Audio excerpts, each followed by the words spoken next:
The Champions Chess Tour is back, and they're kicking off here with the Chessable Masters. This is the tour that brought you such special moments as Wesley So drawing a cat during an Armageddon bid. Let's see it. Show it to the camera. So we do have 929. And then going on to try and kiss Kaya. He has been... Just kidding, he wasn't actually trying to kiss her. He was checking out Ali Reza's shoes because they were so fresh to death. Big distraction. Now in this game here, we've got Magnus Carlsen playing with black. His opponent, yes, is the one and only Wesley So. This is rapid chess. The clock times are on the left. This is game 2 of their 4-game match. If they can't be split after 4 games, it goes to an Armageddon. I'm giving some of the tournament details on screen here as well, so you can see broadly what is going on. We're going to be sticking with this thing till Wednesday next week into early February here, and this game is super exciting. Magnus Carlsen once again playing moves that mere mortals just wouldn't think of, but don't assume the result here, it goes to the wire. So we get d4 on the board, knight f6 from Magnus, c4, g6, knight c3, and I love this. Bishop g7, Magnus Carlsen inviting a King's Indian defense. Wesley takes the center with those trio of pawns. Look at his Queen Daenerys here. This is his baby dragons, all 3 of them. Don't know the names of them in Game of Thrones, right? What does Magnus do? He ushers forth his piddly little baby dragon, trying to keep an eye on the e5 break. But Wesley in the driving seat, breathing fire. So bishop e2 played. We get castles. Knight f3, e5, castles. This is absolute mainline King's Indian defense. The main move for black here, knight c6. And if you don't do that, well then knight a6 or knight bd7. Like, move your knight. That's the order of the day. Sometimes people take, let's say. But bishop g4, played by Magnus, is very rare.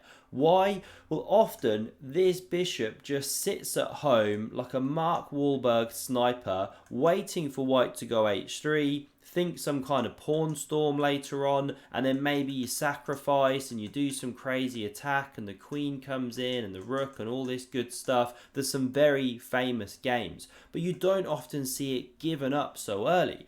What's the big idea? Well, it all works out beautifully for Magnus because d5 is best but not played. Bishop e3 played, and now watch this. Magnus takes, bishop recaptures. Why is he giving up the bishop pair? Well, pawn takes here, bishop takes back, knight c6 hits the bishop, it drops back to e3, very logical, retaining the bishop pair. Knight d7, manoeuvring into one of these 2 squares, opening this amazing bishop. Queen d2, what could be more natural? And now this is the moment where I sat up in my chair when I first saw this game and I'm like, what?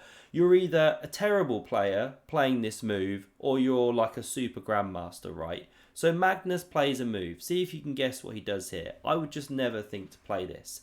He picks up the king's bishop and gives it up for the knight on c3. Now, why do you never see this played? Well, look at that draftiness around the black king. The dark squares, Swiss cheese, or like an aero bar with all the little bubbles inside. I don't know if you have them in the States. They're probably from the States, right? Everything's from the States. But that king not safe, basically. Now, why would you do this? Well, you've now actually eliminated a defender of this e4 pawn. And after this move of rook e8, it's not so comfortable to defend. Because if you try and slide the bishop back to get f3, well, obviously the pawn just drops. So Magnus now goes, Wesley goes rook e1, and Magnus goes queen f6.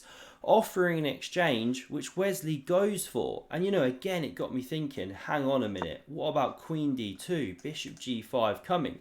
And the computer's like, yeah, no problem, pawn a5, Say you now go rook a d1, preparing bishop g5, then no queen d4, you've covered the square. Well, now black can carry on with knight c5, more very uncomfortable pressure on the pawn. If you take, you've got nothing there in terms of advantage. Even black's better with knight d4. So say you go bishop g5, the queen can sidestep to e6, this one pressured, b3, and now you carry on with knight e5. You're about to win a bishop. If it tries to retreat, you win a pawn, you fork these.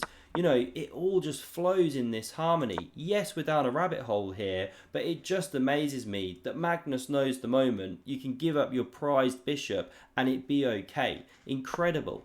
So bishop d2 played, queen takes on c3, bishop recaptures, knight c5, pressure on the pawn, and now Wesley's probably going to wish he played rook e3 to cover this square. That was one of the top moves. He goes b4, also an absolute top move, but things get so tricky now and he burns through clock time. So his bishop hit. You cannot stay on this diagonal because if you go bishop f6, there's rook e6 and you get chased away.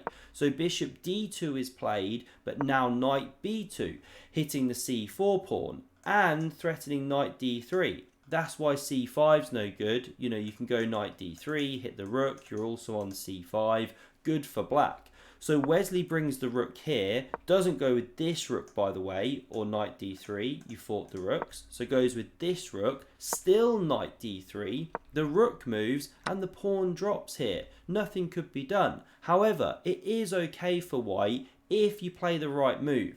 Wesley brings this rook to b3, but he should go with this rook.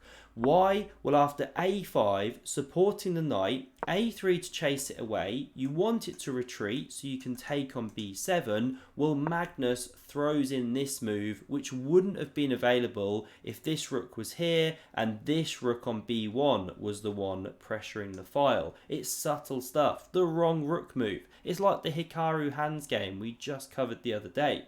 So rook b2 played, and now Magnus just starts hopping like a madman. These knights incredible, they've turned into frogs. This rook in the corner hit, it comes to a2, pressuring the knight, but now takes with check. That miserable bishop finally eliminated, the one that Magnus brought here earlier. The pawns doubled, knight d4, one absolute opening success. Now if king g2 to cover the pawn, well then sorry, not takes here, then b6 is played. It's 10 o'clock here, it's a bit late, apologies. But yeah, that's why you don't want to defend. Black consolidates with b6, you're doing well. So Wesley crashes through, it's the best way. Yes, you give this doubled pawn, the king steps up, but white's got active play on the 7th rank. So Magnus checks from here. King h3, the knight attacked, rook takes on e4, winning a pawn and defending the knight and hitting this one. So Wesley takes on c7, covers this pawn, and I just love this entire endgame. So knight f5 played.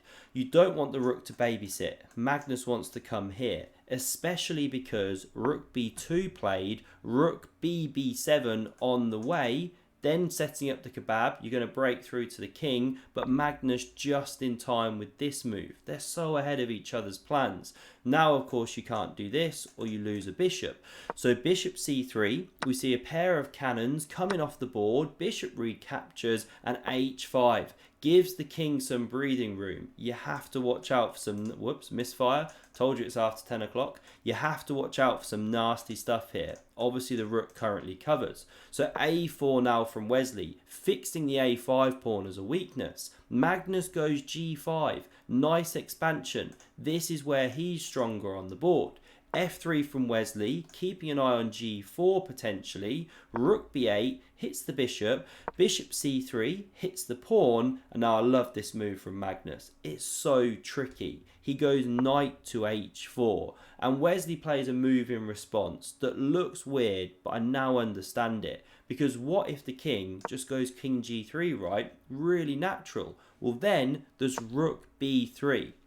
You hit the bishop, and if it moves, then you crash through. It's not just check, it's checkmate, a kind of weird Arabian mate pattern. What an awesome one, using the pawn as well, and all of these pawns. Incredible. So this is why the king can't come to g3. Obviously he can't come to g2. Knight covers. And with all of these threats going on, that is why c5 was played. Brilliant stuff from Wesley. Magnus captures, but the idea is you can take and you're opening up the defense of the bishop like that. And if you try and move past like a ship in the night, well, then white keeps pushing, and if this, then this, and actually you can start running your own pawn. Very dangerous. So we see takes. Now you could capture immediately with the rook, but king g3 selected. Knight f5 check from Magnus. King f2 back. Knight d4 now, centralizing. The pawn drops. The knight is loose. So we see knight e6, wonderful maneuvering, hits here, defends g5.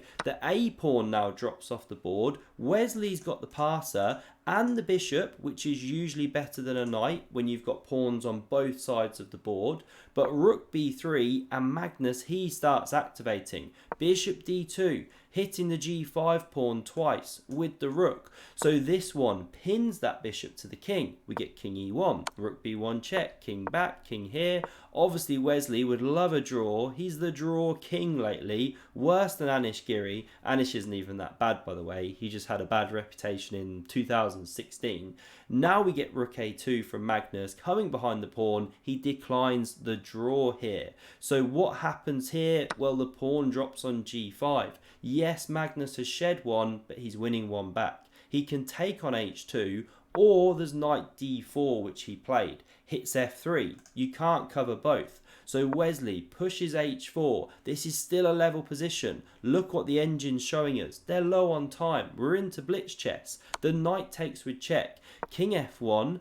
Magnus doesn't want to start liquidating. He wants to press. King g7. Rook a6 cuts the king. Now check. King g1. Knight g4. a5 and f6. Look how Magnus now starts running Freddy the f-pawn. Should we call it Freddy or something else? Felicity? No idea. King g6, rook a8 played, and king f5. Magnus moving into the heart, bishop c7, king e4, rook b8, looks to check, but rook a4. And look at that pawn. Magnus rolling out the red carpet. It's coming down the runway. Rook b3, f5, and Wesley So loses on time. Gutting finish to the game. I'd have liked to have seen the end of it, but it's suddenly very difficult for white because the next like 3 moves are almost automatic. This rook so well placed to check, also cover the pawn. The king is active. It's just Magnus doing his thing right, grinding. And this was enough to clinch the mini match. Magnus gone through to the semis, Wesley in the losers bracket. Anyway, hope you loved this one. Do subscribe to not miss any more tournament action. And if you want to see another game between Magnus and Fabiano Caruana from the final of last year's Champions Chess Tour, then check out the amazing video on screen. Thanks a lot for watching and see you soon.